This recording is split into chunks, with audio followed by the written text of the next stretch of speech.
There's a moment none of us will escape. A breath will never exhale. A final blink. And then, what? Death is the only guarantee we have in life.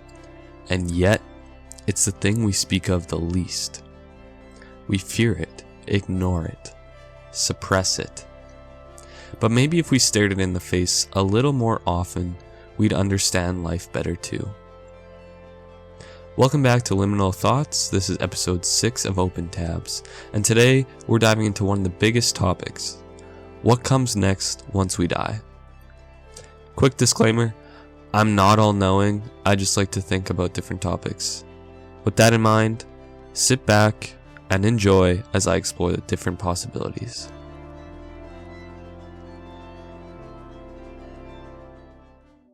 I've been thinking about this question for a while.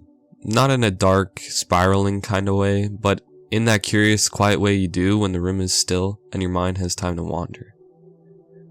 For many people, religion provides a framework to navigate death. As someone raised Catholic, I've grown up with the belief that after death, the soul goes to heaven or hell, depending on how you lived. There's a kind of comfort in that certainty. It suggests that death isn't the end, but more so a transition, and that justice, love, or mercy still exist beyond the grave. Other religions offer different ideas. Some believe in reincarnation, the soul returning in another form, learning and growing through multiple lives. Some believe in cycles, others in pure energy, or a return to nature. Whether it's the paradise of heaven, the rebirth of reincarnation, or union with the universe, these beliefs often provide hope and, perhaps more importantly, meaning. But what if there's nothing? The idea of non-existence, of death as a final blackout, is terrifying for many. The void, the silence. It makes us feel small, and sometimes it makes life itself feel insignificant. Yet this too is a perspective that must be confronted. Because no matter how much we may hope, we don't know for sure. And maybe we're not meant to. Among the more extreme worldviews, two stand out for their stark honesty: nihilism and annihilationism. Nihilism, particularly existential nihilism, argues that life has no inherent meaning, and death is simply the end of a meaningless process. There is no cosmic plan, no divine judgment, just the cold mechanics of nature. To a nihilist, death is no more significant than a tree falling in the forest. But while that may seem dark, many find liberation in it, the freedom to create your own meaning. Annihilationism, on the other hand, is a religious doctrine.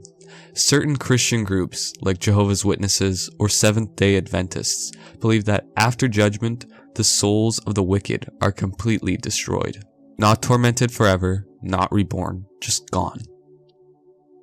Some see this as more merciful than eternal punishment, while others view it as the ultimate end. No legacy, no memory, just cessation. Both views force us to stare into the idea of finality. If death is truly the end, whether by philosophical emptiness or divine erasure, then what are we doing here? What matters? At my grandfather's funeral, the priest said something that stuck out to me to this day. On a tombstone, there are 2 dates: the day you are born and the day you die. But what really matters is the dash in between. That dash is your life.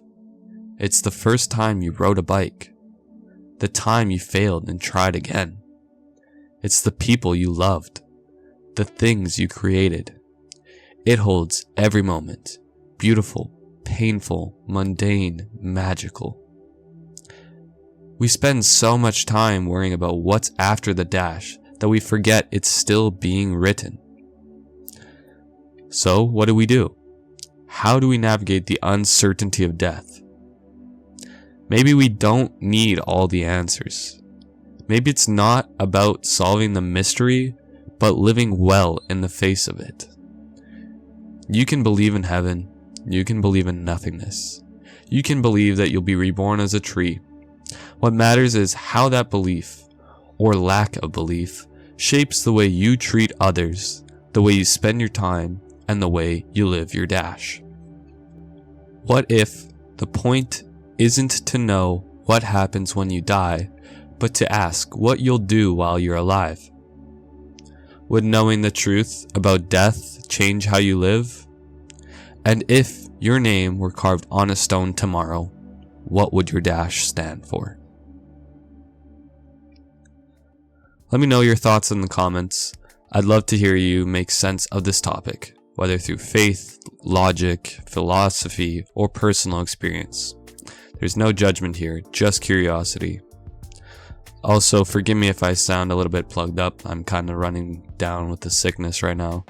But yeah, thanks for listening to another episode of Liminal Thoughts. Until next time, take care, and I'll catch you all in the next one.